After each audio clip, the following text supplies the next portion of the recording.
하나님 아버지 감사드립니다. 또 이렇게 귀한 시간을 내어 주님의 전에 나와 우리가 함께 성경 공부를 하게 되었습니다. 주님께서 우리를 또 허락하여 주시고 또 주님께서 인도하여 주셔서 너무나 감사드립니다. 주님 오늘에 또 3강 성경 공부를 하면서 우리가 모르는 부분도 많고 우리가 다 알 수 없지만 그 역사 가운데서 역사하시는 하나님, 우리를 인도하여 주시는 하나님, 우리를 항상 선한 길로 보호하시는 하나님을 우리가 더욱 가까이 알게 되고 믿으며 나아가게 하여 주시옵소서. 주님께서 이 귀한 시간을 허락하여 주시길 부탁드리며 감사드리며 예수님의 이름으로 기도드립니다. 아멘. 네, 일단 저희가 지난주에 했던 내용들을 잠깐 또 살펴보면서 가보도록 하겠습니다. 지난주에는 기본적인 부분이죠. 그러니까 원래 이제 1강부터 2강까지는 기본적인 이제 개관이에요. 그래서 기본 세팅을 이런 이제 역사적인 관계와 종교 관계와 이런 기본적인 부분들을 나누고 그 다음에 이제 오늘부터는 좀 더 깊숙이 자세하게 좀 더 들어가겠고요. 그래서 이제 지난주에 나눴던 것 같이 주로 이제 사람들, 인류가 시작한 게 주로 자기의 치안과 또 거주와 여러 가지를 해결할 수 있는 그러한 이제 위험과 이런 것에서 보호할 수 있는 그러한 집, 동굴에서부터 시작을 해서 그래서 이제 또 거기서 이어 나오는 그래서 유목민이 되고 또 거기서 나중에는 농업이 발전되는 그러면서부터 이제 분업, 일이 분배가 다른 업들을 이제 생겨나고 농사를 통해서 농사를 그 곡식을 거두는 일, 거둔 것을 또 창고에 넣는 일, 창고 또 지키는 일, 그 창고에 들어가 계산하는 일, 뭐 여러 가지. 그리고 또 나중에 또 그걸 장사하는 일, 뭐 그래가지고 업종이 많이 생겨나면서 체계가 생겨나고 그러면서 계급이 생기는 거죠. 그래서 그러면서의 이런 단계별로 일어나는 이제 이 문명이라는 것을 우리가 한번 배워보게 되고요.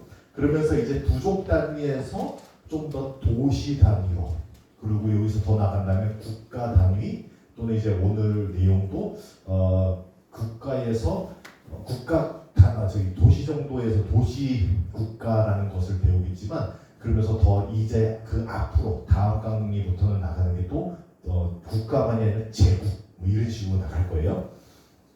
그러면서 이제 또 그 전쟁이라는 것도 중요해지죠.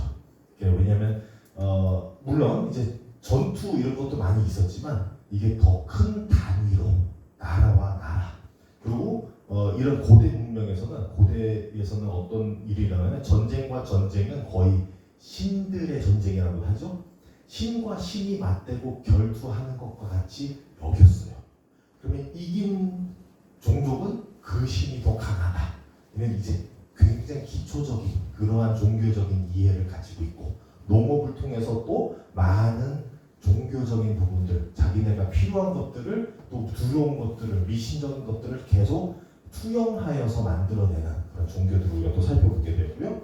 그러면서 이제 문명이 어느 정도 발전되면은 그 다음에 이제 문화와 예술과 또 철학과 나중에 가서는 또 역사를 다시 돌아보는 그러한 발전을 우리가 지난주에 보게 되었고요. 그래서 이제 이런 부분에서 종교적인 부분들을 이제 사람들이 다른 과정 속에서 이렇게 투영하면서 만들어 나갔다면 우리의 신앙을 지난주에 살펴보면서 신앙은 우리가 조금 더 다양한 하나님이 우리에게 자신을 보여주는 입장, 투영은 우리가 신을 만들어내는 입장. 굉장히 이제 그래서 하등 종교와 고등 종교를 이렇게 구분을 했었는데 그런 부분에서 우리는 이제 지금 성경을 통해서 또는 좀 더 구체적으로 모세오경을 통해서 우리는 이러한 창조주 유일하신 하나님, 전능하신 하나님, 그리고 인격적이시면서 또 아무데나 다 거하시고 다 다스리시는 하나님을 우리가 보게 되었어요. 그래서 그런 부분을 우리가 개관으로 해서 이해를 하고 나서 더 세부적으로 들어가 보려고 했습니다. 요거는 우리가 그 3강 시작하기 전에 지난주에 이제 제가 그 종교에 대해서 그러니까 문명과 종교를 나누면서 이게 이제 오래전에부터 만들어낸 신 이게 몇 센치가 안 돼요. 이 손 안에 딱 들어가요. 돌멩이 같은 건데 돌멩이를 깎아내서 만든 이제 비너스산이라고 해요. 번성을 알려주는 거죠. 번성의 신, 여신 뭐 이런 식으로 해서 이제 자기네가 번성과 또 기후와 여러 가지 토지에 대해서나 그런 본인들이 바라는 것들을 자기네들이 투영한 우상. 그래서 이렇게 휴대용으로 들고 다니는 우상. 그래서 이런 것들이 나중에 발견되었다라는 것이에요. 그래서 굉장히 종교라는 것은 굉장히 오래전부터 그러니까 인간의 깊은 심리부터도 나오긴 하구나. 그러니까 투영이라고 충분히 볼 수 있는 과정들이 있어요. 왜냐면 인간의 깊숙이에는 분명한 두려움이라는 게 존재하고 있고 그 두려움을 어떻게든 채워나가려고 하는 그런 갈망함. 또 다른 분이 또 피드백 때 그 잘 말씀해 주신 게 인간에게 있어서 신을 찾고자 하는 무언가가 있다라는 것도 맞는 말이죠. 그러니까 계속 갈망하는 거죠. 그러면서 하나님을 찾아가야 되는데 그 하나님이 누구신지를 찾는 것과 그분이 어떤 분이시고 우리와 어떤 관계이시고 우리를 통해서 또 어떻게 세상으로 나아가기를 원하시는지가 또 종교마다 다르잖아요. 그러니까 그런 부분도 굉장히 중요해진다라는 부분이겠습니다. 그래서 이렇게 해서 지난주 했던 것을 간단히 또 마무리 지면서 오늘은 이제 3강으로서 더 깊숙이 더 세부적으로 들어가는데요. 수메르 문명을 우리가 한번 살펴보려고 해요.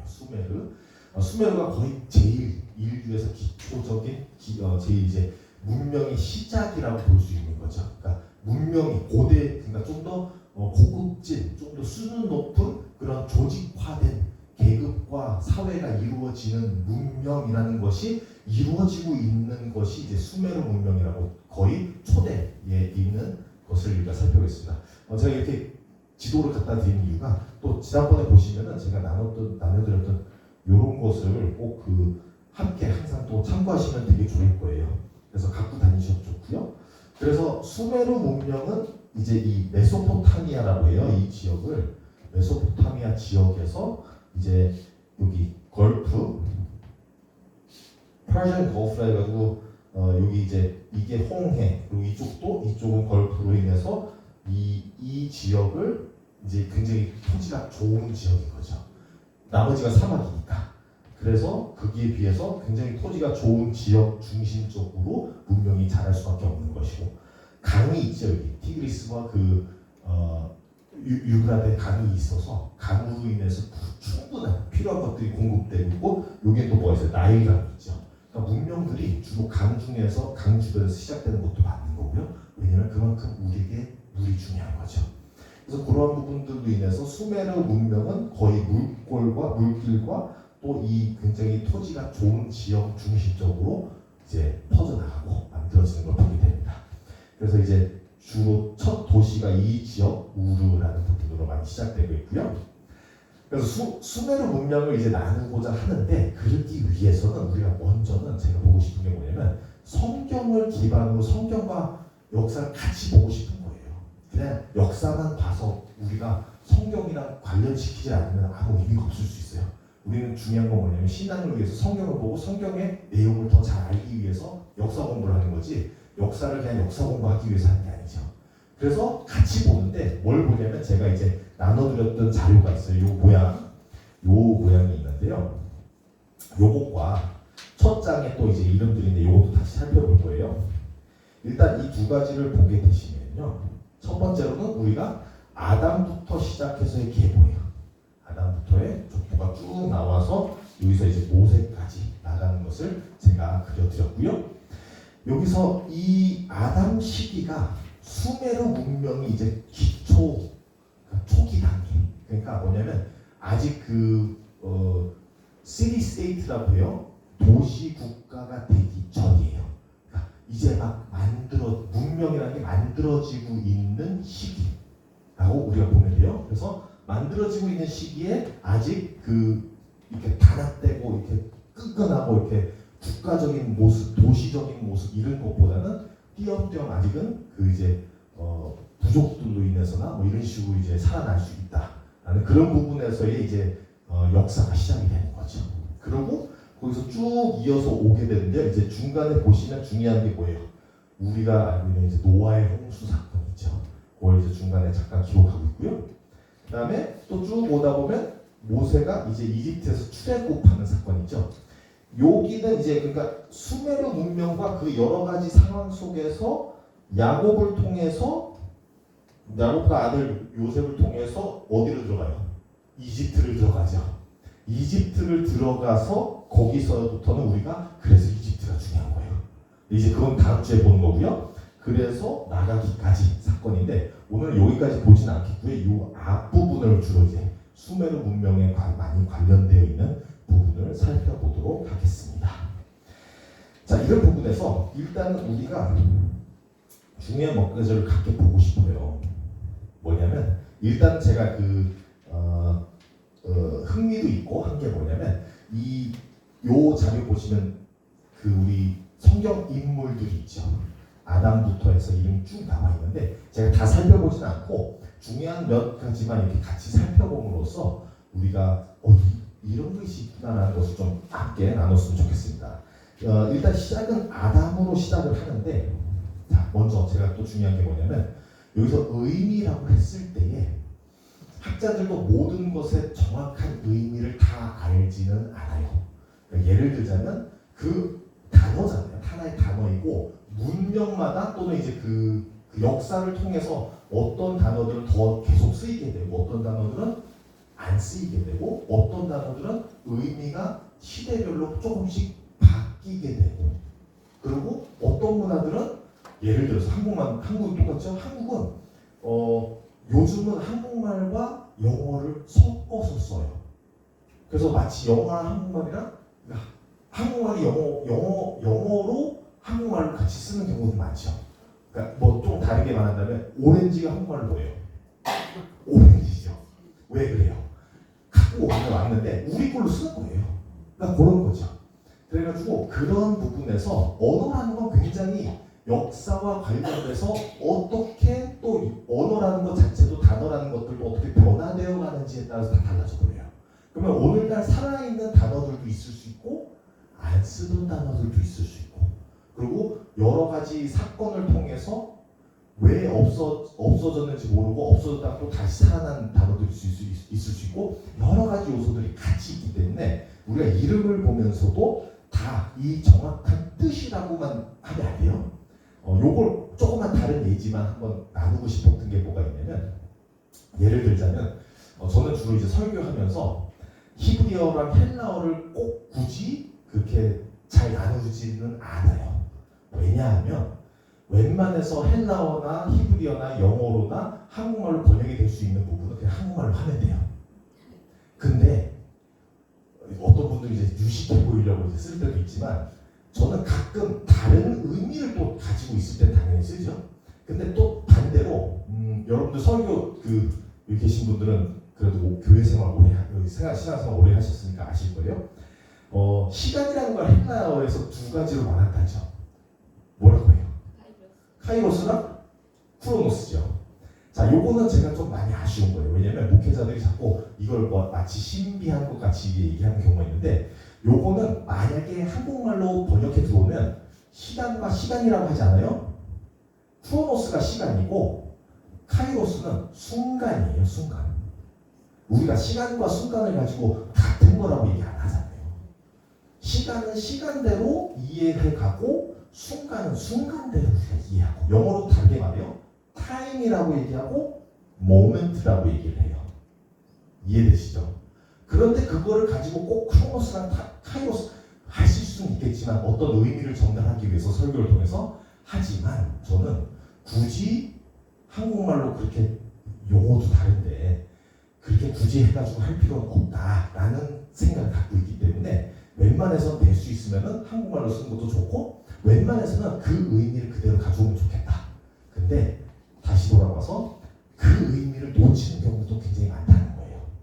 자, 아담부터 시작을 한다면 아담이 그러한 부분 중에 하나가 뭐냐면 아담이 원래부터 이름은 아니에요. 아담의 뜻이 뭐예요? 아담아 해가지고 아담이라는 게 이제 우리가 인간으로라고 지금 명칭을 이제 많이 의미를 두지만 원래는 흙이 더 많은 거예요.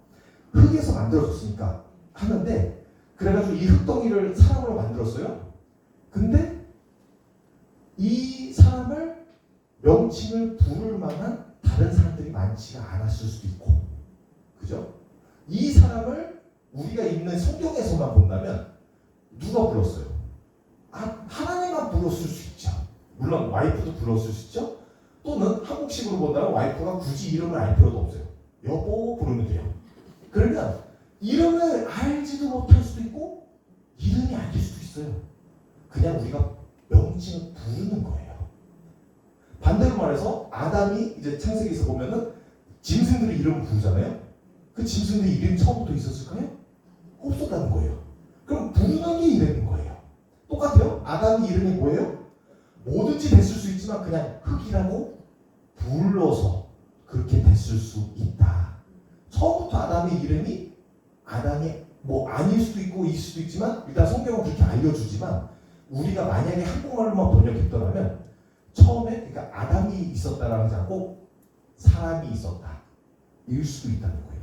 그러니까 오히려 의미는 뭐냐면 사람이에요. 사람. 흙인데 사람이에요. 그러면 그 의미는 그냥 사람이 있었던 걸 우리가 끝까지 번역을 안 했기 때문에 뭐라고 했냐면 아담이라고 불렀다. 그럼으로써 또 조금 더 이름과 존재성을 좀 분리를 시키고 다른 사람들과 구별을 하고 아담이라 불렀을 수 있다라는 그런 부분이 있습니다. 자, 그러면서 세 번째로 넘어가면 에노스가 있잖아요. 이게 신기한 게 에노스 때부터 이미 뭐냐면 이게 우리는 한국말을 쓰니까 잘 몰라요. 근데 예를 들면 한국에서의 이름이 어떤 사람이 무슨 뭐 히로마시 뭐 이토 뭐 이런 이름이 있다 해봐요. 우리 바로 알죠.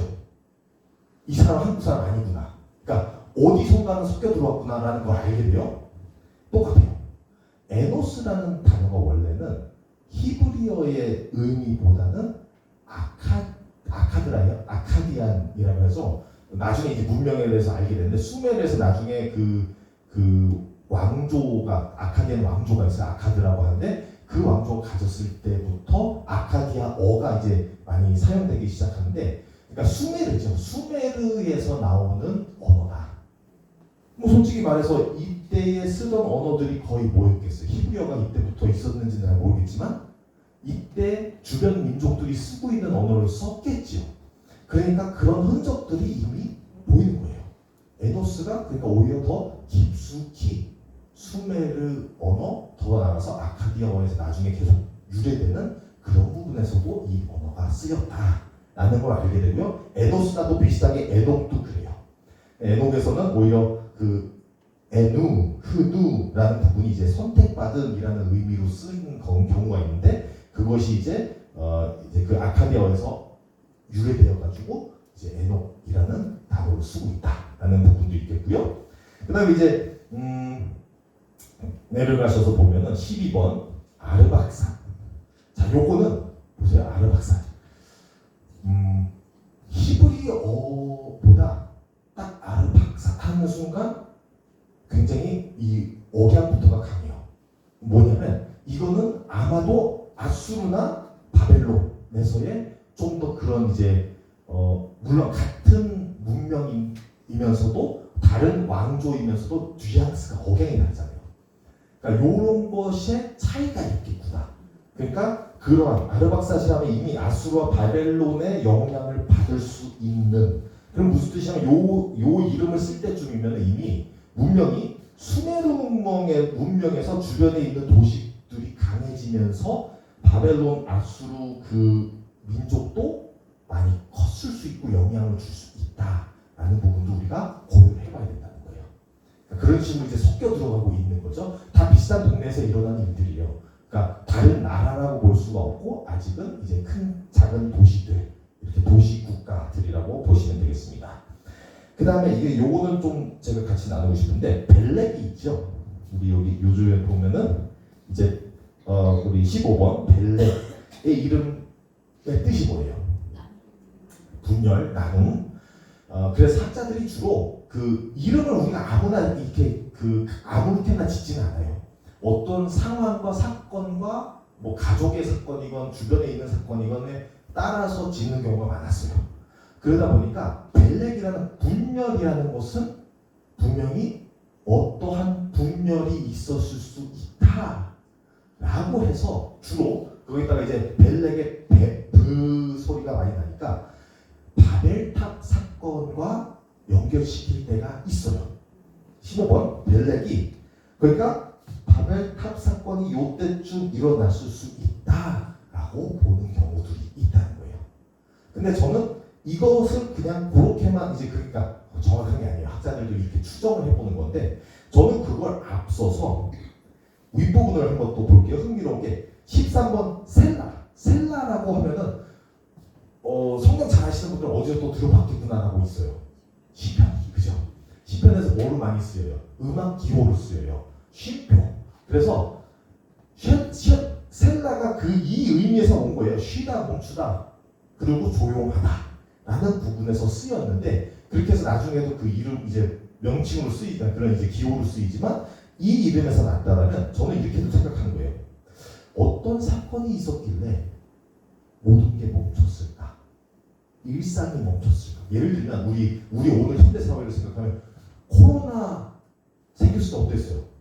모든 게 멈췄어요. 이 세상에 이런 일이 있을 수가 없었던 일을 우리가 이 시대에 우리가 겪었어요. 모든 게 멈췄어요.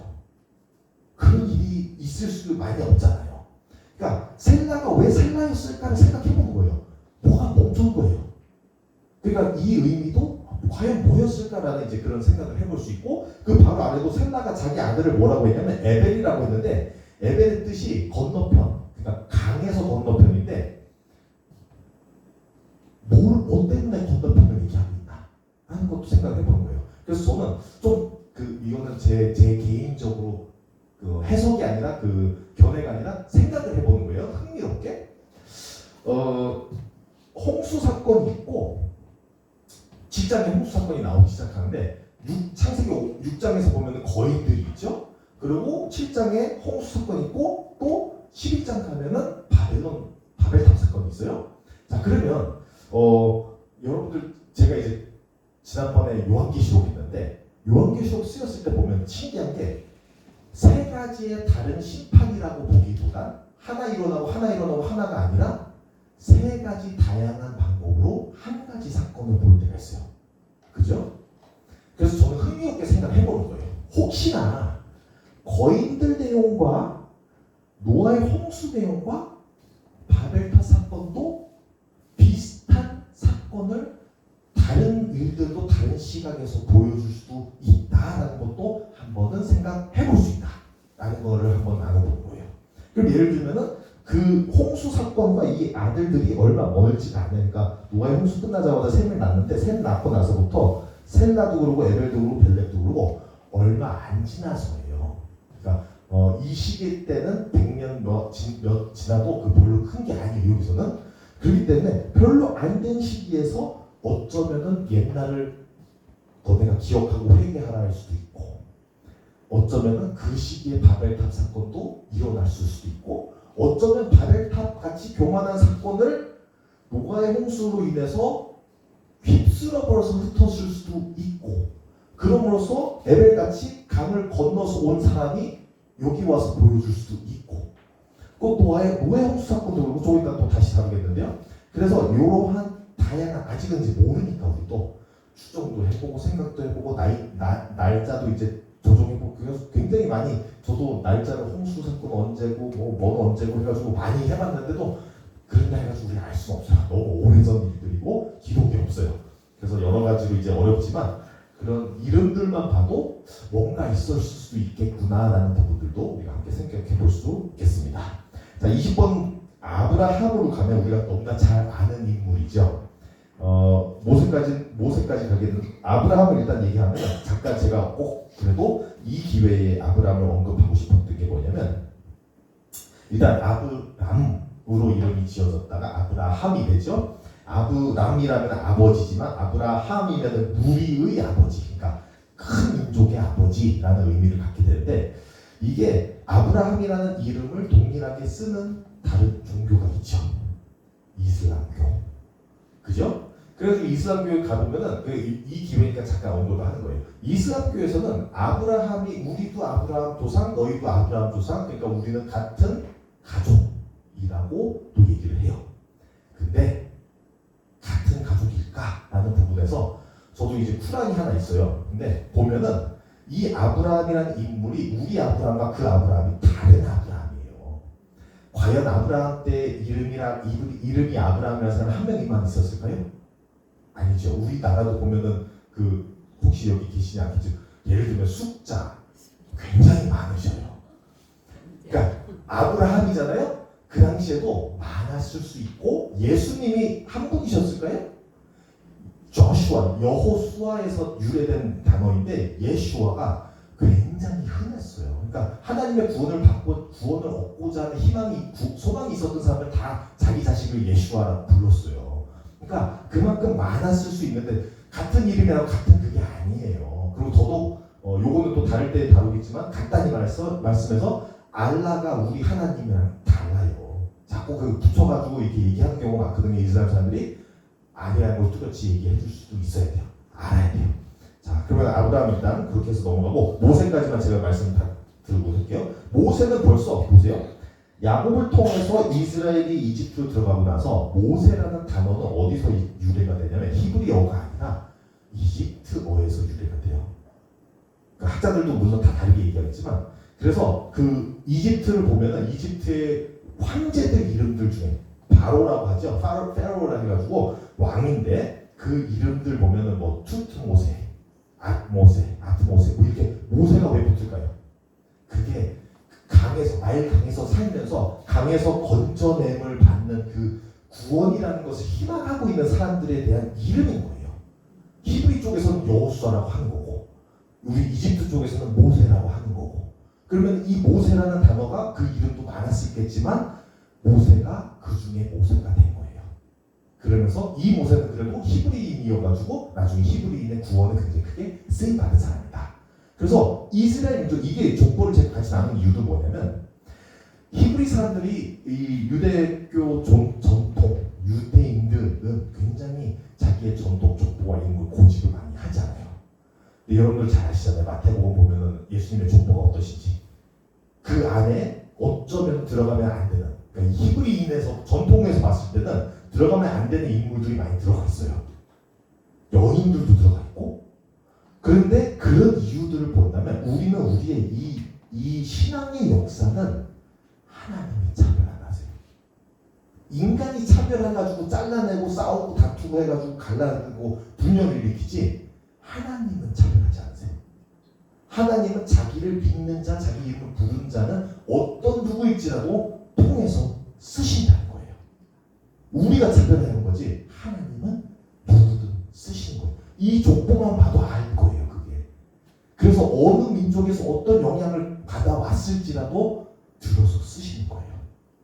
그래서 나중에 가서는 아수르나 바벨론도 물론 악할 수도 있고 할 수 있지만 하나님이 필요할 때는 쓰지 못하는 게 없으시다. 능치 못하신 게 없으시다. 그런 분을 꼭 알고 갔으면 좋겠습니다. 그래서 이제 이러한 이름들에 대한 걸 간단히 또 같이 나누게 되었고요.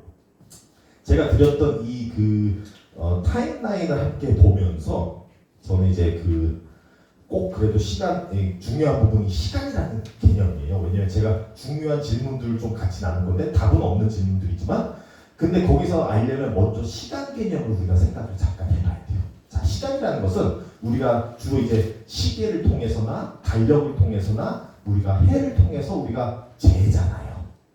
우리가 아까 방금 제가 시작했을 때 크로노스랑 카이로스라고 얘기했잖아요. 크로노스가 크로놀로지 나중에 해서 시간과 계보, 이 시간의 개념인데 이것을 우리가 재는 이유는 우리가 존재하는 것을 증명하는 것과 우리가 시공간에 살면서의 굉장히 중요한 부분이 시간이에요. 우리가 살아가면서 중요한 순간들을 우리가 기록하듯이 흘러가는 시간 가운데서 중요한 부분들을 우리가 짚어주면서 기념하면서 같이 동참하면서 가는 거죠. 예수님이 돌아가시고 승천하신 지 2000년 후인데도 불구하고 우리가 계속 예수님 기억하는 이유가 뭐예요? 그대로 예수님의 생애를 따라서 교회력이라고 하죠. 예수님의 생애를 따라서 우리가 기록하듯이. 그래서 시간이라는 게 굉장히 중요해요. 근데 거기서 이제 우리가 지금 이제 현대 시대에서 많이 쓰고 있는 게 양력이죠. 근데 양력이라는 게 이제 solar calendar라고 하는데 그러니까 태양을 통해서 근데 여기서 이제 또 다르게 뭐라고 하냐면 Gregorian calendar라고 해요.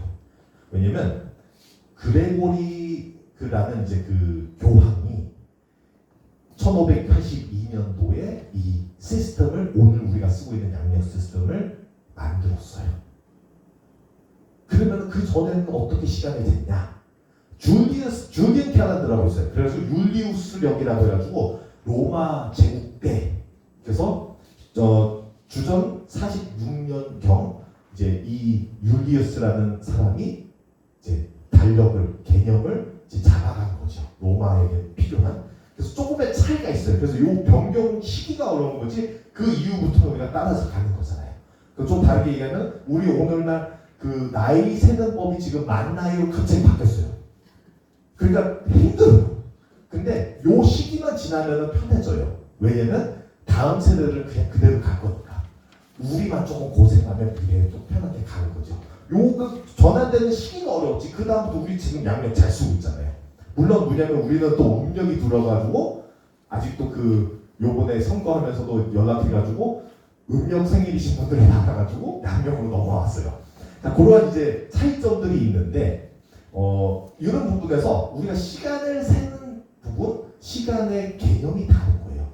그레고리안 캘린더니까 우리가 365일도 정하고 12달이 있고 그 안에서도 2월달이 필요한 시기에 맞춰서 줄었다 늘었다 하면서 이 태양의 이 시간이 어떻게 지나가는지를 지금 세고 있잖아요. 근데 이런 부분들이 이제 조금씩 다른데 저는 여기서 또 이제 흥미로운 게 뭐가 있었냐면 BC랑 AD가 있죠. BC, AD는 누가 만들었냐? 요거는 그냥 정보예요. 디오니시우스 엑시구스라는 수도사가 있었어요. 수도원에서 있는 분인데 525년경 자기의 시대 때부터의 역추격해가지고 예수님의 시대를 추정해서 그때부터 BC와 AD로 예수님 중심적으로 해서 나눴어요. 그로부터 인해 오늘날까지도 우리가 어떤 지금 온 세계가 믿건 말건 간에 하나님을 어느 기준으로 봐요? 이 기준으로 봐요. 예수님을 기준으로 해서 그 전과 후로 보고 있어요. 그것도 신기한 거죠? 그러니까 우리는 역사가 이렇게 흘러고 저렇게 흘러고 이렇게만 해도 나중에 결과적으로는 하나님의 선 안에서 이루어진다 라는 부분도 우리가 알게 되는 거예요. 자, 그래서 예수님 중심적으로 우리 시간을 재요. 그래서 예수님이 이후에 우리가 지금 살고 있고 예수님은 기원전이라고 하지만 우리는 주전, 예수님 태어나시기 전 뭐 이렇게 해가지고 before Christ 뭐 이렇게 또 얘기도 하는데, 자, 그러면 요거는 이제 지금 오늘 새로운 개념을 한번 그냥 간단히 나눠드릴게요. 유태력이라는 건 뭐냐면 유대인들이 지금 사용하고 있는, 유대인들이 사용하는 그 달력의 이 시기는 뭐냐면 아노 문디라는 거예요. 아노 문디라는 건 또 그 랍비 호세라는 랍비가 160년경 어떻게 했냐면 이분도 이 아담의 시기부터 역추적해서, 그죠? 태초라고 정해놓은 아담으로부터, 그 전에 뭐 사람이 있었을 수 있어요. 근데 우리가 제일 중요한 건 뭐예요? 하나님을 부른 사람으로부터 시작할 거예요. 그게 우리 신앙의 고백이고 우리가 거기서부터 인간이 된 거라고 보고, 하나님의 호흡을 받은 아담으로부터 우리가 계속 그 호흡을 이어가면 되잖아요. 거기로부터 시작된 이 시기가 아노 문디라는 거예요. 그래서 제가 드린 이 자료에서는 맨 위에 아노 문디라는 것이 쓰여 있어요. AM이라고 써요. AM. 그래서 약자로 AM이라는 것을 써서 달력이 가고 있어요. 그래서 이걸 보시면은 아담에서는 어떻게 시작해요? 0, 첫 해다라고 시작해서 0에서 시작해서 쭉 반대로 가고 있어요. 그래서 오늘날 경으로 들어오면 대략 6천 몇 년경 이렇게 될 거예요. 자, 요거는 제가 말씀을 드렸던 이유가 뭐냐면 시간이라는 것을 우리가 어떻게 재냐가 굉장히 중요하다는 것이죠. 시간 개념이 중요한 이유가 보면은 제가 이걸 드린 것도 굉장히 어려운 게, 그러면 이 아담이 930년을 살았대요. 그죠? 이게 이제 신앙인 거죠. 이게 믿어지냐 아니냐인 거예요. 근데 이게 어떻게 해석하냐의 차이가 있는데, 그래서 이 여러 가지의 차이들, 이 시간 개념을 어떻게 해석하냐라는 나의 계산하는 것에 대해서의 문제가 있어요. 그러니까 문제가 아니라 이제 그거에 걸리는 부분도 있죠. 여러분들 안 걸리시길 바래요. 중요한 게 그건 아니에요. 중요한 건 뭐냐면 성경이 정확한 나이를 알려주는 게 아니라 우리에겐 정확한 신앙의 계보를 알려주는 거예요. 그래서 그걸 알고 해야 되지만 그래도 궁금하니까. 그래서 제가 오늘 답을 다 드릴 수 있는 게 아니에요. 저도 몰라요. 근데 뭐냐면 질문을 해보는 거예요. 그래가지고 학자들 중에서도 이거를 이 나이를 상징적으로 봐야 되냐 상징적으로도 보는 경우도 있어요. 근데 이 보면은 예를 들어서 우리가 같은 경우 뭐 나이를 600, 700, 800 0 단위로 끊어버렸으면 솔직히 우리가 이거 누가 짜고 쳤구나 보이잖아요. 근데 그러진 않아요. 근데 여기서 보면은 학자들도 뭐라고 하냐면 0과 2와 5와 7과 9와 이렇게 끝난대요. 그 외에 다른 수를 안 쓴대요. 그러면은 수메리아에서 조금 이따가 또 나올 건데 중요했던 거는 그때의 60분이라는 개념을 만들었어요. 수메르 문명부터 굉장히 오래된 그러니까 대단한 거죠. 문명이라 해가지고 우리가 쉽게 무시할 수 없어요. 굉장한 걸 만들어냈어요. 그럼으로써부터 오늘날까지 쓰고 있는 데서 이 60이라는 개념이 같이 맞물려 있을 수 있다라는 것을 어떤 사람들이 얘기를 해요. 그래서 예를 들면은 뭐 60이 5주인가 뭐 해가지고 이제 계산법이 있는데 그렇다 해가지고 우리가 이게 정확하게 뭐라고 계산이 나올 수도 없어요. 그리고 이거를 봐서 이거를 만약에 예를 들자면 수메르 문명이 수메르 당시 살던 사람들 그 뭐라 하죠? 라이프 익스펙턴시를 해가지고 주로 몇 세까지 사셨나라고 대략 보면은 오래 못 살았어요. 그러니까 대략 수메르 문명에서는 오래 살아봐야 40년에서 50년경 살았지 대부분이 어릴 때 많이 죽었던 거죠. 그러니까 그것을 뛰어넘어서 살아남은 사람들이 이제 50세에서 60세는 갈 수 있겠지만 거의 없었다는 거죠. 그러니까 그만큼 오래 살 수도 없는 데서의 아담은 혼자서 930년 거의 1000년을 살았어요. 혼자서. 이게 어떻게 해석을 해야 되냐라는 부분도 굉장히 이제 헷갈릴 수 있는 부분이에요. 그래서 우리가 이거를 그러면은 나누기 몇 해야 된다라고 해버리면 어떻게 되냐면 130세에 아담이 아기를 낳은 걸 줄여가지고 이제 그 전체 산 액수를 이렇게 줄여가지고 50년이라고 하면은 아기 때 아기를 낳은 것 같이 돼버려요. 그러니까 숫자가 안 맞는다는 거예요. 그러니까 그렇게 맞아 떨어지는 게 아니라는 거다라는 말씀을 드리고 싶고요. 그러면 또 보면은 되게 신기한 게 이 족보가 이 앞부분에서 노아 때까지만은 나이대가 숫자가 굉장히 범위가 넓지요. 근데 그러다가 그 다음에서부터 셈에서부터 에벨까지가 숫자가 또 비슷비슷해요. 그 다음에는 벨렉부터 해서 아브라함까지는 숫자가 또 비슷비슷하다가 그 이후로 조금씩 줄어들어서 우리가 이해하고 있는 현대 사회의 시간법이랑 더 가까워질 수도 있겠구나라는 것도 생각을 해볼 수 있는 거예요. 그러니까 시간 개념이 다르다는 거예요. 우리가 생각하는 개념과 다를 수도 있고 제가 또 하나의 예를 그냥 간단히 들자면 제가 어릴 때 이제 케냐에서 자랐어요. 아프리카 케냐에서 투르카나라는 사막을 굉장히 어렵게 해가지고 멀리 가면은 거기서 이 어르신이 계신데 어르신 보고 어르신은 나이가 어떻게 되세요? 그리고 아버지가 물어보셨더니 25살이래요. 누가 봐도 90세 정도 돼가지고 거의 간신히 일어날까 말까 하시는데 그게 무슨 뜻이냐면 시간 개념이 없어요. 왜? 오늘이 어제 같고 어제가 내일 같고 이 계절도 없는 사막이에요. 그리고 특별한 일도 없어요. 그러니까 그냥 쭉 여기서 거의 비슷하게 가버리니까 이분은 나이를 셀 이유도 없고 나이가 중요하지도 않고 나이는 숫자일 뿐 자기는 마음에 있는 나이 나는 25이다 라고 하신 것 같아요. 그러면 시간 개념이 굉장히 달라요. 우리 한국이 왜 시간이 더 중요하냐면 너무 시간이 여러분들 아세요? 한국 떠나면은 한국 밖에 있는 시간은 조금 더 천천히 가요. 한국만큼 이렇게 미친 속도로 다니는 데 없어요. 그 1분도 쪼개가지고 해요. 이런 데가 없어요. 그러니까 참 굉장히 독특해요. 이거 한국 문화예요. 그리고 또 나이가 요즘 건강하세요. 정정하세요. 물론 제가 알기로도 미국에서도 정정하게 오래 사시는 분들도 계신데 한국 너무 건강하세요. 예전과 다르죠. 그래가지고 굉장히 건강하셔서 오래오래 사시길 바랍니다. 굉장히 좋아요. 그러니까 그 시간 개념이 다르다는 말씀을 드리고 싶어요. 시간 개념이 다른 데서는 우리가 과연 지금의 이 현대 사회에서 6,000년 전을 돌아가가지고 그때 사회를 보는 것도 어렵고, 당시 모세가 주로 이제 이 많은 기록들을 했을 때에도 모세가 그 4,000년 정도 경을 되돌려 봐가지고 이해하기에는 쉽지가 않을 수 있는, 개념이 다를 수 있다. 기록된 바로는 아마도 그 시기엔 그렇게 계산하는 방법도 달랐을 수도 있고 우리가 이해하는 거랑 다를 수 있다라는 것만 이해하고 가보시면 좋겠습니다. 그렇다 해가지고 우리가 너무 문자적인 걸 무시할 필요는 없어요. 어쩌면 부분적으로도 많이 맞는 부분도 있을 수 있는데, 사건들, 그러니까 중요한 사건들, 바벨탑 사건도 있고 노아 홍수 사건도 있고 중요한 사건들을 꼭 짚고 가는 이유가 있다는 거죠. 왜냐하면 그로 인해서 우리에게 주는 신앙적 교훈들이 있기 때문에.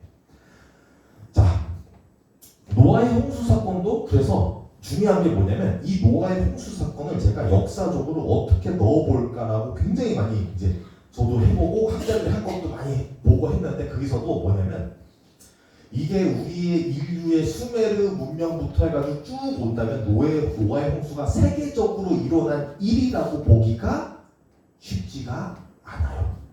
세계적으로 일어난 일이라 하면서 거의 세계의 문명의 시작 전에 일어났어야 할 경우 같은 일인 거죠.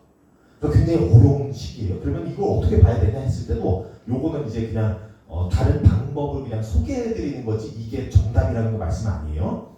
다른 것만 이제 그렇게도 볼 수 있겠구나 이렇게만 가시면 돼요. 지역적으로도 볼 수 있다라는 말씀을 드려보고 싶어요.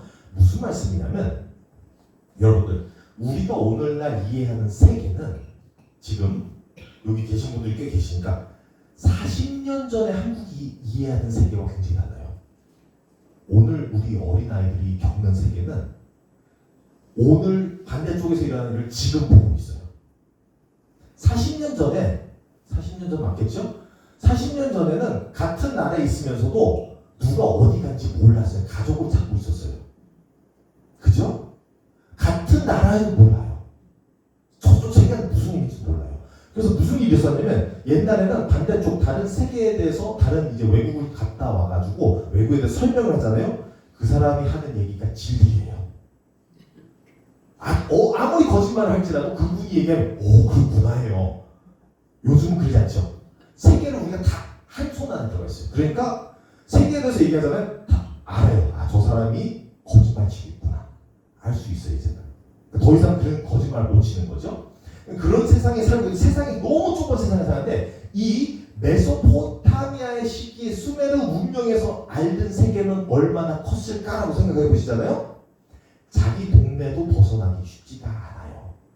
간신히 무역을 해서 조금 더 먼 거리를 갔다 왔다 할 정도면 그 정도만 아는 거지 그 밖의 세계는 알 수가 없다는 거예요. 그러면 그런 입장에서 생각할 때 자기의 세계는 그 지역일 수도 있어요. 그렇다 해서 그게 다 잘못됐다고 하는 거 아니에요? 그러면 그 지역, 이것도 참 그 애매한데, 보면은 주전 2900년경쯤 보면은 그게 이제 노아 홍수의 사건에 맞다는 거 아니에요? 굉장한 홍수 사건이 기록이 되어 있어요. 수메르 문명 쪽에서 홍수로 인하여서 굉장한 게 덮었던 사건을 기록하고 있는데, 그런 사건들, 그러면 이제 그 지역이 갑자기 덮여버린 거죠. 근데 그 지역이라 하면 보세요. 내가 저쪽 반대편, 세계 반대편까지 볼 필요 없이 내가 보이는 눈 안에서만 다 물로 덮이면 내 세계는 덮인 거 맞아요. 그리고 내 발이 물에 땅에 안다면 이거는 모든 것이 땅에 안다는 것과 동일해요. 자, 이런 시각의 차이라는 것을 본다면은 노아의 그래서 축소시키는 거 아니에요? 다르게 볼 수도 있다는 부분을 말씀드린 거예요. 노아의 홍수 사건이 그 시간 개념도 다르겠지만, 그래가지고 큰 어마어마한 배를 세웠을 때 그게 그 지역이 전체가 덮였을지라도 세상이 다 덮일 필요 없다는 거예요. 했을지라도 거기는 다 덮였고 그 지역에 있는 사람들 다 죽었을 수도 있다는 거예요. 그리고 노아가 겪기 어려웠던 건 뭐냐면, 자기가 알던 모든 도시 사람들, 자기의 나라 사람들은 죽었어요. 배 밖에서 두들기고 아무래도 안 열리지가 않았어요. 하나님이 닫으신 후.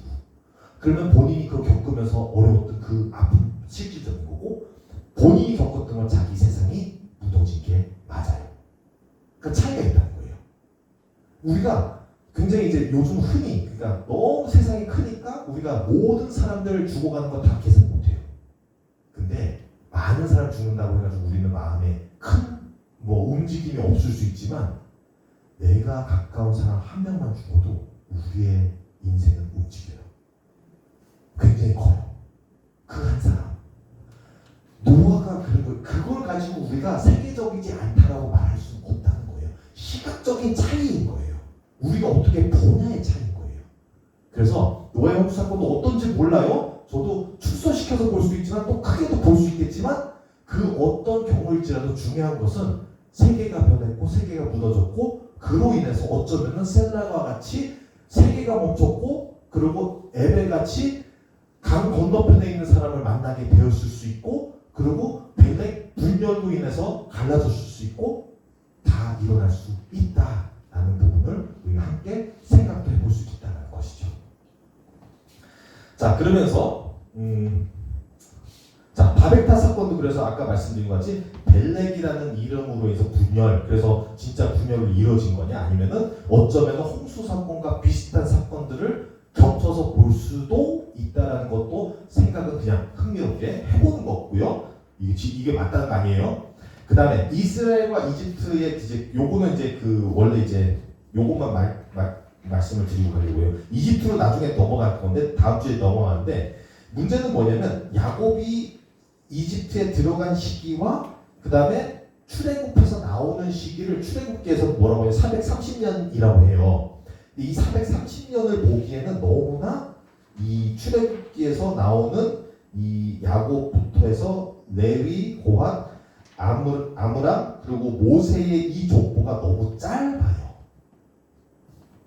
어쩌면 물론 더 오래 살았을 수 있겠지만 그렇게만 봐서도 짧을 수도 있다. 그러면 430년이 어디서 기준으로 보느냐라는 것도 우리는 어떻게 보면 솔직히 잘 모를 수 있다는 거예요. 430년 기준을 어떻게 왜냐면 또 다르게 본다면 예언서들 중에서도 보면은 하나님이 이제 이스라엘을 심판하면서 너희가 잡혀 끌려갈 것인데 또 내가 해방해 준다는 것을 이제 그 70년경으로 이렇게 잡아보면, 그러면 그 70년 어디서 시작해서 어디에서 나오냐는 거잖아요. 그러니까 이런 이제 기준이 어디에 무슨 사건에다가 시작으로 둘 거냐의 이런 이제 문제점들이 있고, 430년이라는 것도 어디에 뿌리를 박아야 야곱이 들어간 것부터냐, 아니면 요셉이 들어간 것부터냐, 아니면은 뭐 그 전에 왔다 갔다 하면서 교류했기 때문에부터, 이런 여러 가지의 모르는 어디에 기준 둔지는 알려주지 않기 때문에. 그래서 저도 이제 계속 시간 하는 이유가 뭐냐면, 우리는 시간을 중요히 보지만 요한계시록 할 때 똑같아요. 시간 개념은 중요한 이유는 그 순간과 기록하고 있는, 그리고 알려주고자 하는 그런 메시지 때문에 중요한 거지, 시간이 다 세워서 중요한 것은 아닐 수 있다. 왜냐면 우리 인생도 보시면 그러잖아요. 우리가 우리의 시간을 다 재가지고 어느 날 몇 년도에 뭐 해가지고 그게 중요해요? 아니잖아요. 어떤 사건이 일어났었다라는 게 우리의 역사잖아요. 그렇다는 거예요. 이스라엘 성경을 통해서 우리에게 기록해 주는 것도 꼭 역사책을 만들고자 했던 것도 아니기 때문에 신앙의 역사죠. 신앙적으로 중요한 포인트들 똑똑 짚어주는 게 성경의 이제 그 목적인 거예요. 그래서 우리는 그러한 시각으로 성경을 봐야 된다. 그러니까 성경을 잡고 역사적으로 근거가 맞냐 아니냐만 따질 필요가 없이, 하나님의 세계 안에서 우리의 세계관을 설립해 나아갈 때에 우리는 하나님과의 관련에 대해서 어떠한 신앙적인 순간들이 있음으로써 우리의 역사를 만들어갈 거냐라는 것이 굉장히 중요하다는 것이죠. 자, 다시 돌아와서 그래서 수메르 문명으로 우리가 조금 더 자세히 들어갈게요. 왜냐면 이제 아담부터 해서 쭉 해가지고 우리가 수메르 문명이 더 탄탄해지는 그 과정을 우리가 겪게 돼요. 그러면 수메르 문명은 처음부터는 이제 거의 인류의 첫 문명이 되는 거죠. 첫 문명이 되겠고, 문명이 시작해서 이제 동굴에서 나와서 유목민에서 나와서 농업과 이제도 도시가 설립되고 있는 과정을 보여주고 있어요. 문명의 발전. 그리고 자, 여기서 농업의 발전. 농사를 짓는 것이 발전하는 게 뭐냐? 농사를 짓다 보니까 여러 가지 어려움이 있잖아요. 그러다 보니까 일어난 게 뭐냐면 우리가 수로를 터가지고 농사를 더 잘하게 하자. 그래서 수메르 문명에서는 수로들이 발전됐어요. 그러니까 문명을 무시할 수가 없는 굉장히 많이 발전된 거예요. 물길을 틀 수 있고 물길을 조절할 수 있다? 이것도 굉장히 큰 거예요. 그러면서 이제 홍수도 예방했죠. 왜냐면 무슨 뜻이에요? 홍수가 많이 있었어요. 물 가까이서 사니까 물이 의존해서 사는데 문제는 가끔은 물로 인해서 심판도 받아요. 그러니까 그 부분을 예방하기 위해서 홍수에 대해서 우리가 대책을 마련해야 된다. 이런 것도 생각했고요. 자, 농업이 발전돼가지고 많은 곡식을 거뒀는데 그러면 오늘만 먹고 살 거 아니잖아요. 오늘 거둬서 내일도 먹고 1년치를 해야 되니까 뭐가 필요해요? 창고가 필요하죠. 그러면 창고가 있는다고 다 끝나는 게 아니라 창고 보관하는 것과 보관관리법 그리고 그 수량을 개수를 해가지고 분배를 해야지 내가 1년에 얼마 나눠서 먹을 수 있는지 몇 명을 먹일 수 있는지 이렇게 나오잖아요. 그래서 이들은 이 개수를 세고 그거에 대한 비슷한 그래서 재는 법, 저울과 수학이 발전됐어요. 그러니까 수면을 보면 굉장히 대단한 거예요. 이제 처음 시작부터 머리가 좋아요. 그러면서 이 수를 세고 해야 되니까 뭐가 필요해요? 셀 때 뭘 세요? 언어가 필요하잖아요. 그걸 이제 여기서는 큐니폼이라 해가지고 서형 문자라고 불러요. 이거 보면 이 낙서같이 보이지만 이게 다 숫자와 계산과 글씨인 거죠. 그러면서 요거는 솔직히 뭐냐면 길가메시라고 들어보셨죠? 길가메시라는 그 미스라고 하죠. 길가메시 이야기도 문학적으로 발전이 될 수 있는 기반이 언어가 됐다는 것이죠. 그러니까 언어의 발전도 여기서부터 그 언어를 이제는 문자를 쓰고 읽고 하는 것이 가능해진. 그러면 어떻게 봐요? 그러니까 그래서 기록이 가능해진 거죠. 그러면서 뭐가 남아요? 역사를 기록하고 남길 수 있는 것들. 이런 이제 문명의 발전이 굉장히 이제 그런 발전들이 생겼구나 하는 걸 볼 수 있겠고요. 그 다음에 농사를 짓다 보니까 뭐가 중요하냐 했더니 계절이 중요해요. 계절을 알려고 했더니 뭐가 발달돼요? 천문학이 발전돼요. 그래서 별들을 보면서 계절의 변화와 시기와 지리와 이것을 재면서에 그러면서 음력도 생겨나는 거죠. 그리고 아까 말씀드린 것 같이 60분이라는 것을 생겨나고 하루를 이때는 이제 우리는 지금 24시간을 보지만 이때는 12시간으로도 봤다. 그렇게 해가지고 하루를 쟀다라는 부분이에요. 또 간단히 히브리어 저희 유태인들도 보면은 시간의 시작을 주로 이제 6시 새벽 6시로 보잖아요. 그래서 시간이 재는 법이 다르듯이 그런 이제 시간의 개념들이 다르고 그리고 농업이 발전되면서 또 뭐가 있어요? 자, 운반을 해야 돼요. 그럼 운반을 해야 되니까 뭐가 만들어져요? 이구지구 할 수 있는 것이 이것만이 아니라 바퀴라는 게 만들어지죠. 그러니까 이 문명이 굉장히 대단한 거예요. 바퀴도 만들어주고 바퀴로 했는데 가는데 도로가 탄탄하지 않으면 어떻게 돼요? 바퀴가 다 망가지죠. 도로를 깔기 시작해요. 그러니까 물론 우리가 이해하는 오늘날 도로는 아니지만 그리고 로마만큼의 발전된 도로는 아니지만 로마는 굉장히 도로를 체계적으로 만들었어요. 탄탄하게 하기 위해서 깎고 닳고 해가지고 몇 가지 레이어 놓고 막 했는데 그게 아니지만 그래도 도로라는 개념을 두었다. 그리고 도로라는 게 생겨나니까 뭐가 가능해져요? 이 운송하고 이런 게 다 가능하니까 무역이 생겨나죠.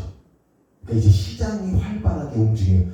근데 시장이 활발해지면 뭐가 필요해? 돈이 금을 돌고 다니지 못하잖아요. 그러면 뭐가 있고 화폐, 경제 이런 게 생겨나는 거예요. 그러니까 고대 문명, 수메르 문명 때 이런 기본적인 것들이 하나씩 다 자리를 잡아가는 거죠. 이제 물론 현재 사회까지 오려면 그게 다듬어지는 거지 이런 것들이 우리 인간들이 기본적으로 필요로 한 것들이 세워지고 있었다라는 것을 우리가 알게 됐고요. 그 다음에 그래서 기본적인 이제 도시가 깔리는 거예요. 도시가 깔리면서 기본적인 기반이 깔리는 거죠. 그러니까 수로도 있고 물볼 이제 그 도로도 깔리고 뭐 필요한 것들이 세워지면서 도시에 필요한 공공기관 시설이라고 하네. 인프라스트럭처라고 해가지고 기본적인 거. 우리 또 한국말로 인프라라고도 하죠. 그런 것들이 기초가 깔리고 있었다 하는 거예요. 문명이 굉장히 많이 발전을 했고요. 그러면서 뭐가 일어나냐면 우리가 이해하고 있는 이제 수메르의 중요한 포인트가 도시국가라는 게 생겨나는 거예요. 도시별로 국가랑 같이 운영이 되는 거죠. 더 이상은 부족 단위로 노는 게 아니라 이제는 도시가 국가가 되어서 움직이는 거예요. 그러니까 이제는 그 도시를 지키기 위한 힘과 능력도 그리고 그 도시가 재정과 모든 것도 관리가 되고 이런 것들이 일어나고 있었다.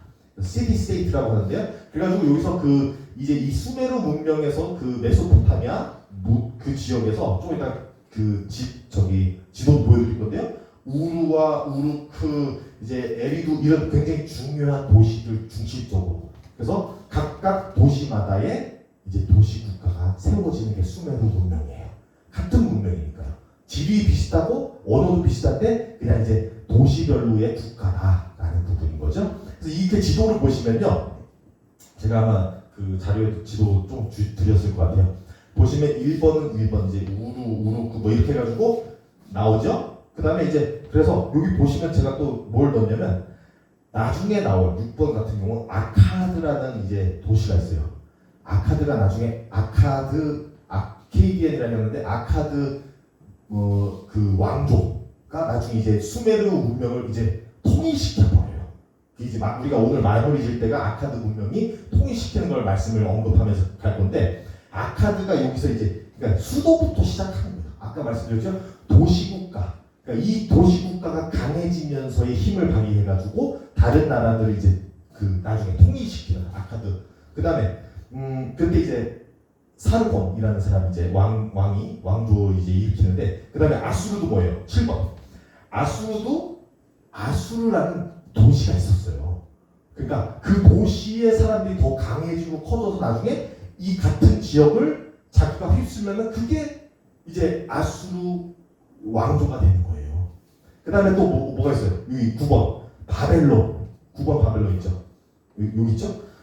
아케드랑 가까이 오죠? 9번 바벨론도 비슷하고요. 바벨론이라는 도시 국가가 나중에 커져서 그 지역을 다스리게 되면 이제 바벨론 왕조가 되는 거예요. 그러니까 그런 식으로 이게 각 도시에서 시작되지만 또 이제 그게 영향력도 끼치는 게 달라지고 뭐 나중에는 지금 이 지역이 이렇게 보니까 크고 우리가 더 가서 살면 커지지만 큰 지도로서 봤을 때는 이 지역이 넓은 지역이 아니라 거기서도 얼마 안 되는 지역 가지고 다 같이 이제 서로 다투기도 하고 서로 무역도 하고 이러면서 살아가고 있는 거예요. 자, 그 다음에 마지막으로 10번은 뭐가 있냐면 하란. 1번에서 시작해서 아브라함이 나중에 하란으로 가죠. 그리고 하란에서 가나안으로 가는 그게 이제 나중에 나오는 이야기인데 그래서 이렇게 이 지도도 보시면은 이게 주로 도시국가로서의 수메르 문명이 시작된다. 그래서 제국이라 부르진 않는 거예요. 그래서 아직은 제국이라는 게 아니에요. 통일된 게 아니라 각 도시별로 몰았다. 자, 그 다음에 수메르 문명이 또 뭐가 발전됐냐면 이제 어느 정도 먹고 살기 좋고 하니까 뭐가 생겨요? 철학이라는 게 생기죠. 길가메시가 그 중에 하나인 거예요. 물론 이제 문학이지만 길가메시의 그 12챕터인가 해가지고 이 글이 뭐가 되냐면 많은 다양한 주제들을 다뤄요. 그 중에 몇 개만 가져왔는데 예를 들면 인간 사이의 관계와 우정과 배신과 이런 것들 다 다루죠. 그다음에 불면은 뭐냐? 인간이 뭘 하고 싶어요? 최종적으로 우리 오래 살고 싶잖아요. 그런 성향은 누구도 있어요. 그러니까 길가메시는 오래 살기 위해서 뭘까? 영생을 살기 위해서 영원한 생명을 얻기 위한 그 이제 여행의 여정을 가는 거죠. 그러니까 그런 부분들도 있고 그다음에 인생은 의미가 무엇인가? 뭐 때문에 사는 이게 철학이잖아요. 철학의 기본이. 그러니까 철학은 주로 이제 뭘부터 물어봐요. 나는 누군지, 여기는 어딘지, 그리고 또 나중에 가서 뭐예요? 왜 사는지 이런 부분들을 물어보는 게 철학이에요.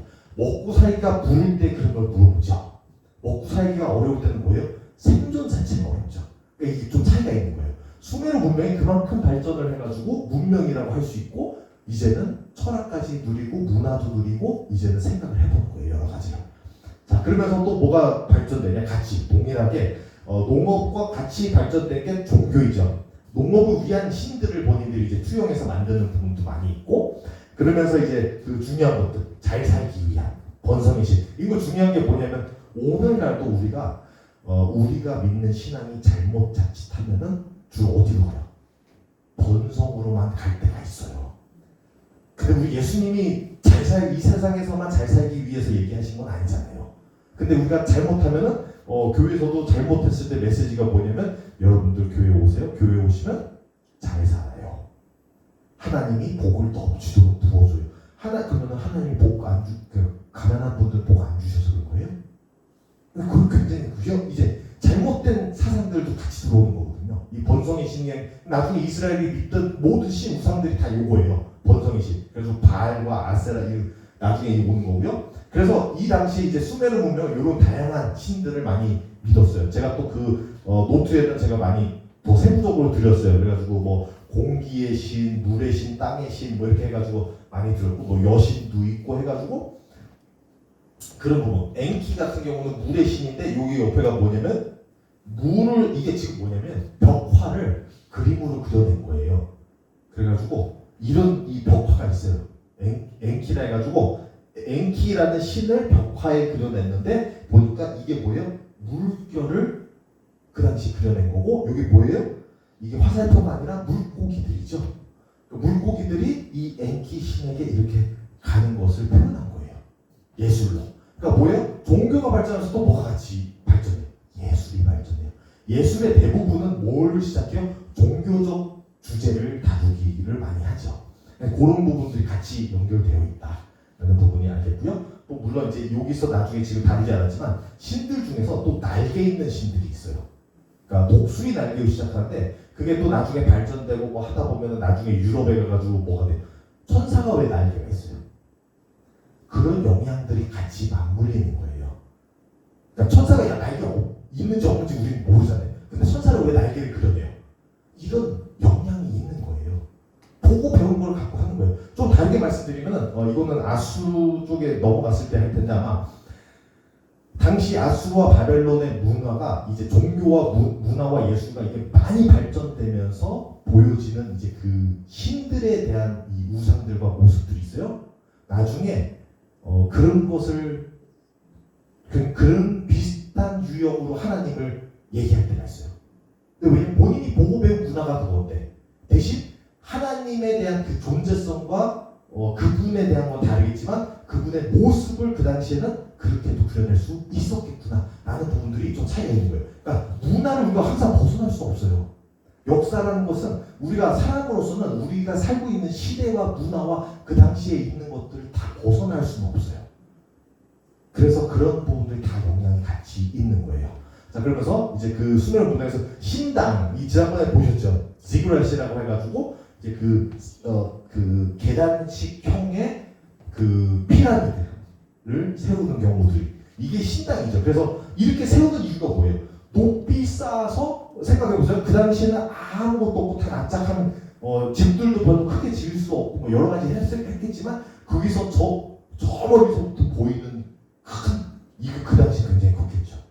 그 당시 아무것도 없는 데서는 이걸 보면서 와 저렇게 높은 걸 인간이 만들 수 있다고 이렇게 생각했겠죠. 그러면서 더더욱 높은 게 뭐예요? 그러니까 높을수록 와 하나님께 가까워지고 있고 이런 상징적인 의미가 있어요. 왜 계속 예를 들면 좀 안 좋은 비유지만 교회, 가톨릭 교회도 그러고 예전부터 역사적으로 그리고 한국에서도 그런 비슷한 유래를 해가지고 왜 자꾸 높이 지을까요? 교회를 마치 교회를 높이 지으면 더욱 거룩하고 더욱 하나님과 가까이 가고 하는 것 같이 그런 개념이 있는 거예요.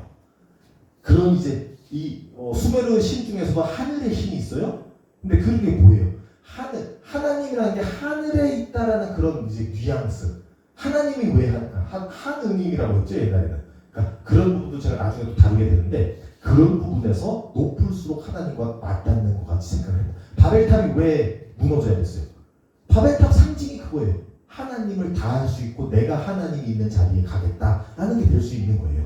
그런 상징적으로 그런 마음으로 지어왔기 때문에 이제 우리의 신앙적인 이야기에서는 그런 것을 무너뜨릴 수밖에 없었다라는 말씀을 해주고 있는 거죠. 물론 언어가 흩어진 거에 대해서도 말을 하고 있지만 그래서 또 이제 이런 종교가 발전되면서 뭐가 같이 발전되냐면 예술과 음악 이게 수메르 문명의 그 할프예요. 이거 치는 거예요. 굉장히 고급지죠 이게. 그 그 조그마한 사진 너무 작아서 그럴 수 있는데 굉장히 그러니까 예술이 발전된 문명이에요. 그러니까 우리가 너무 옛날 문명, 고대 문명이라 해서 굉장히 그 가볍게 무시할 수 있겠지만 그럴 만한 게 아니에요. 모든 필요한 것들이 있어요. 물론 오늘 세대같이 필요한 우리 컴퓨터를 너무 의존해서 그러는데 컴퓨터와 스마트폰 있는 시대는 아니었지만 그래도 다 살고 했지만 거기선 그때 당시에 필요한 것들이 다 깔려 있었던 거죠. 그게 이제 도시국가들이었죠. 그러니까 웬만하면 나중에 가서는 도시국가로 들어가서 살고 싶어지게 되고 이런 뭐 여러 가지 같이 붙었겠죠. 자, 그래서 이런 수메르 문명에서 도시국가로 이제 역사적인 그 큼직한 그림을 볼게요. 도시국가로 시작되는 게 이제 대략 BC 2900년경에서 요때까지가 이제 그 초기 단계. 그러면 이제 지금 보면은 아담에서부터 대략 노아 시기까지가 이 초기 단계가 되겠어요. 아담에서 노아 시기. 우리가 그냥 문자적으로 봤을 때, 문자적으로요. 그러니까 아까 말씀드렸던 그냥 숫자를 다양하게 볼 수 있다.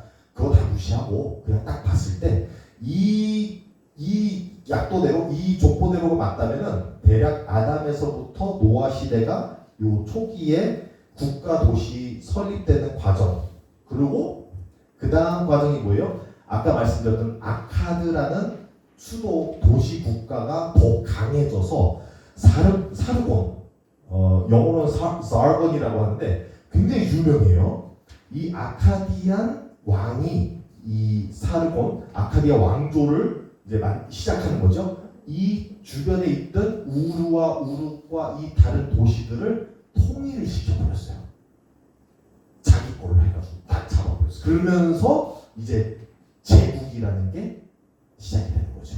그러니까 물론 제국이라고 보지 않고 지금은 그냥 국가라고도 볼 수 있지만 국가의 설립, 국가 만들어지는 과정 이렇게 보겠어요. 그래서 요 시기는 이제 주로 이제 노아의 시기에 이런 이제 왕조들이 이 도시들이 더 강해지고 있어요.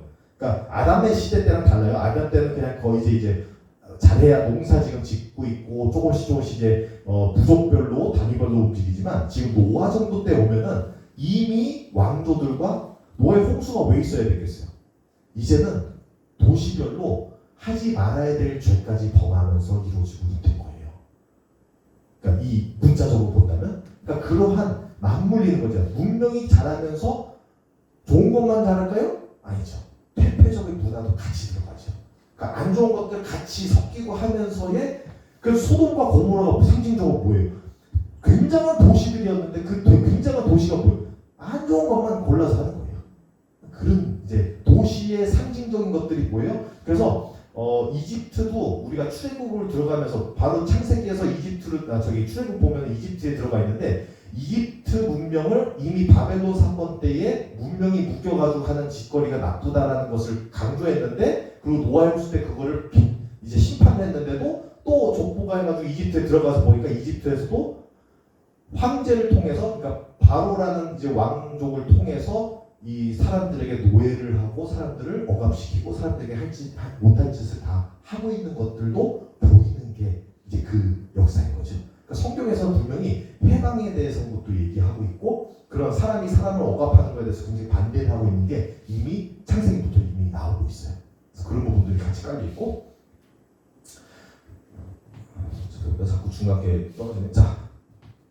이 아카디아 왕조가 약해지는 시기. 그러니까 왕조가 언제나 강할 수 없잖아요. 약해지고 있는 시기. 그러니까 왕들이 대대로 물려받으면서 대부분 왕조가 약해질 때 보면은 왕이 시작했을 때 강했던 왕이 있으면 그 다음 세대들부터 잘 살기 시작하면 약해져요. 잘 살고 번성하고 별로 이제 뭐 나에게 위협 줄 게 별로 없네 하면 이제 약해지기 시작하고 그때에 다른 왕조, 구티 왕조가 이제 차지하게 되는 거죠. 그러면서의 이제 또 다른 왕조로 넘어가고 그 또한 우루 왕조, 제3 우루 왕조가 이제 그때 이때 나옵니다. 그때 이 요거는 이제 추측인데요. 저도 맞다는 거 아니에요? 추측만 해보면 대략 이때가 아브라함이 이주하는 그 시기와 비슷비슷하지 않을까. 우루 제3 왕조가 조금 이제 쇠약해지고 있을 때, 요 쇠약해질 때 또 무슨 일들이 있냐면 주변 국가에서 그러니까 주변 엘람이라고 있어요. 엘람이라는 그 이제 사람들이 침략을 해요. 약해진 걸 보고 침략해가지고 막 주변에서 침략하다 보면 이 다음에 뭐가 되냐면 아모라이트라는 아모리인들에게 차지를 당해버려요. 그러면서 이제 왕조가 바뀌어버리는 거죠. 그래서 이런 식으로의 또 차이가 이게 역사적으로 가는 거예요. 그 다음에 카시드, 칼사이트라고 하고 아모라이트라는데 여기서 자꾸 아이트라고 하잖아요. 이게 붙잖아요. 영어로 할 때는 이게 뭐를 의미하냐면 이게 주로 그 아모라이트, 히타이트 뭐 다 아이트가 붙으면은 산에서 온 사람들 얘기예요. 그러니까 왜 산에서 온지를 제가 좀 이따가 또 말씀드릴 거예요. 중요해요. 산에서 주로 내려오는 사람들이에요. 그러니까 산이 여기 어디 있겠냐면 사막만 있지 않아요. 산이 있어요. 굉장히 중요한 산이 있는데 그래서 이 아이트들은 산을 넘어 들어와서 침략한 사람들이에요. 그러니까 그래가지고 아이트가 붙는 거예요. 자, 그 다음에 여기서 왕조에서 나중에 가서 이제 아수르 왕조와 바벨론 왕조로 그러니까 비슷한 메소포타미아 지역, 이제 수메르 문명이 살고 있던 그 메소포타미아 지역에 이제 이러한 왕조들로 인해서 나중에는 이제 아수르와 바벨론도 그 비슷한 지역에서 이제 그리고 또 페르시아, 바사도 나오게 되는 것이죠. 자, 이런 기반으로 있고, 제가 이제 거의 다 마무리됐어요. 자, 요거를 말씀드리고 싶었던 게 그거예요. 제가 아까 말씀드렸던 자그로스 산맥이에요. 이게 자그로스 산맥. 엘람 사람들이 여기 있고, 여기가 우루가 있고, 여기에서 이제 대부분 이 두 강이 있고, 여기에서 문명이 많이 살고 있는데, 그래가지고 여기서 통일시킨 것도 여기 거의 다 여기서만 놀아요. 여기서 놀고 있는데 엘람이 여기서 치고 그다음에 이제 뭐 지금 다 말씀을 드리지 않지만 뭐 미탄이 뭐 그리고 히타이트가 여기서 있고 아모라이트가 여기서 있고 해가지고 침범해가지고 이제 차지하고 하는 거예요. 다 거기서 고만고만하는데 거기서 이제 차지하고 하면서 이 세력을 키우고 있는 거죠. 근데 지금 고만고만이라고 제가 말씀드린 것도 죄송해요. 왜냐면 그게 고만고만 아니죠. 이 당시의 세계예요. 이 당시의 세계를 쥐다 펴안겠던 거예요. 우리가 물론 이 이후에 나오는 굉장히 그 당시에 보지도 못했던 헬라, 그러니까 알렉산드라 대왕으로 인해서 어마어마한 토지를 다 다스린 것과 그 이후로도 로마 제국 이런 것을 봐서 그러고 오늘날은 온 세계를 경제로 쥐락펴락하는 미국을 봐서 그러지만 요거 굉장히 큰 거예요. 이 당시 세계를 그리고 있는 거예요. 이 당시 수메르 문명이 여기서 있었는데 주로 여기 주변에 근데 이것을 나중에 이제 침범하고 한다. 제가 이거 뭐를 또 말씀드리고 싶었냐면 이 역사를 너무 멀은 역사고 하다 보니까 우리가 잘 그 공감이 안 될 수도 있는 부분들이 있는데 그래가지고 제가 이거 어디서 많이 본 그림인데 했더니 보니까 뭐가 있냐면 한국 역사하고 굉장히 비슷한 면들이에요. 뭐냐면 예를 들어서 우리 한국 고조선이죠. 고조선 그리고 또 그 우리가 얘기했던 왕조들이 서로 싸우고 하는 거 보면은 이제 그 삼국시대 그래가지고 백제신라 고구려 서로 싸워요. 그래가지고 서로 차지하고 막 하다가 뭐가 돼요? 이제 그 제가 아까 말씀드렸던 아카디아가 뭐냐면 통일신라 뭐 이런 거죠. 그래가지고 전체를 다스리고 하기 시작하는 거죠. 그러면서의 뭐 주변 침략도 오고 뭐 하는 그런 것을 그려내고 있는 거예요. 그러니까 다 같은 나라라고 하기는 지금은 단위가 달라요. 물론 한국이란 그때도 한국이란 나라를 잡아가기 시작한 거잖아요. 그러니까 그런 이 지역을 잡아가고 있는 그러한 역사를 그려내고 있고 산을 또 그렸던 이유가 뭐냐면 물론 이제 성경에서 굉장히 단순하게 바벨탑 사건으로 인해서 사람들이 다른 언어를 썼다라는 것을 이제 굉장히 간단하게 축소시켜서 얘기를 하고 설명하고 있지만 이 당시에 사람들이 언어들이랑 이 문화들이 이렇게 비슷한 지역을 살면서 왜 이렇게 달랐을까라는 데서 키가 있어요. 뭐냐면 산맥이에요. 이걸 한국으로 가져와 볼게요. 한국 사람들을 어떤 분이 이렇게 불렀어요. 아리랑 민족이라고 했어요. 아리랑 민족이 우리가 아리랑이 부르잖아요. 저는 좋은 건 줄 알았더니 좋은 게 아니라 나쁜 의미로 아리랑 민족이라 했어요. 왜 그러냐 했더니 산과 산 사이에 다 서로가 서로의 관계가 끊겨가지고 내 동네 외에는 모르는 걸 아리랑 민족이라 한 거예요. 그러다 보니까 그 당시에 멀리 넘어갔다는 게 산골을 넘어가서 다른 데서 살고 있는 사람들 보면은 적일 수도 있고 굉장히 위험한 사람들이 될 수 있는 거예요. 다 고만고만한 사람들이고 다 그 같은 지역에 살고 있고 다 같은 민족이잖아요. 오늘날 봤을 때. 근데 그 당시에는 산 너머서에 살고 있는 저 동네 사람들은 나와의 적일 수도 있고 나와의 언어와 문화도 다를 수 있고 그리고 한국도 그 조그만 땅 토지에서 우리 그 이렇게 또 한국이 좀 그죠? 지역별로 다르잖아요. 특색이.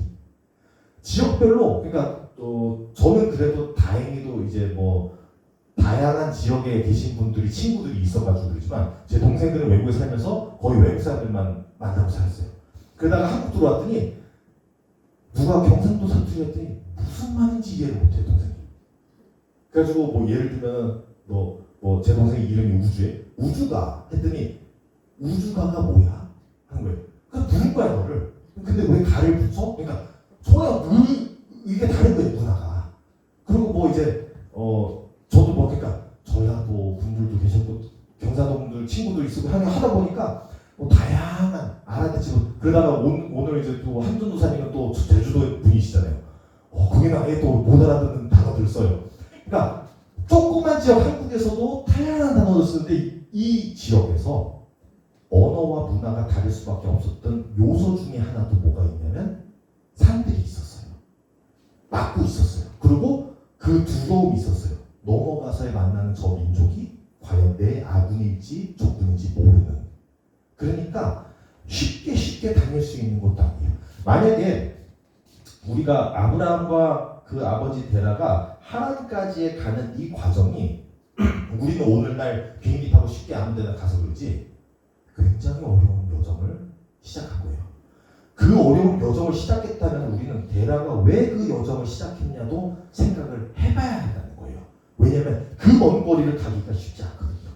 이 먼 거리에 얼마나 많은 적들과 굉장히 위험한 것들이 있는데 이걸 뚫고 저기까지 간다고? 왜?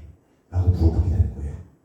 예를 들면 요즘은 우리가 요즘 뭐 우리가 온 세계를 알고 있지만 그래도 예를 들어서 우리 90년대 초반에 그랬어요. 저희 아버지가 아프리카를 처음 갈 때 아프리카 선교 간다니까 다른 사람들이 뭐라 했어요?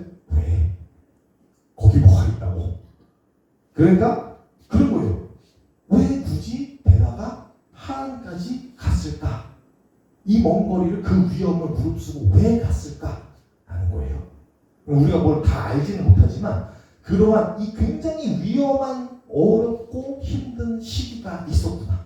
그러면서 이제 문명들이 만들어지고 서로가 국가가 싸우고 그리고 제가 아까 말씀드린 것처럼 혹시나 우르를 벗어날 수밖에 없었던 일이 없었을까? 예를 들면 엘람 사람들이 쳐들어오면서 주변에 있는 이제 위협을 줬거나 뭐 그런 아니면은 가뭄이 너무 심해가지고 아니면 물이 넘쳐가지고 홍수가 넘쳐서 뭐 여러 가지 이유에 생각을 해보는 거죠. 그런 뭔가가 있어서 움직이긴 움직였겠구나. 왜냐면 사람을 아시면 알잖아요. 웬만하면 안 움직이고 싶어요. 더욱 위험한 것을 무릅쓰고 갔다? 분명히 뭔가 있었겠구나. 그리고 아브라함도 그 이후에 여기서부터도 가나안을 가겠다 한 거는 굉장한 그 신앙심 없이는 쉽게 되는 게 아니었어요. 그러니까 그런 우리는 역사를 통해서 또 이 수메르 문명에 깔려있는 창세기에 있는 많은 이야기들이 이 시기를 그려내고 있는데 이 시기의 창세기 우리 성경을 통해서만 신앙의 여정만 보여서 그렇지 그 와중에 국가별로 싸우고 있고 문명이 발전했는데 굉장히 그 죄악을 범하고 있고 이게 다 일어나고 있는 거예요. 그 와중에 신앙을 지키면서 갔던 신앙의 족보를 우리는 오늘 보게 되는 것입니다. 오늘 이렇게 해서 수메르 문명을 마무리 짓겠고요. 다음 주는 또 이제 이집트로 들어가는 그 여정을 함께 나눠보도록 하겠습니다. 함께 기도하겠습니다. 하나님 아버지 감사드립니다. 이 귀한 시간을 통해서 우리가 역사와 성경에 대해서 또 성경 인물들의 신앙에 대해서 우리가 함께 살펴보게 되었습니다.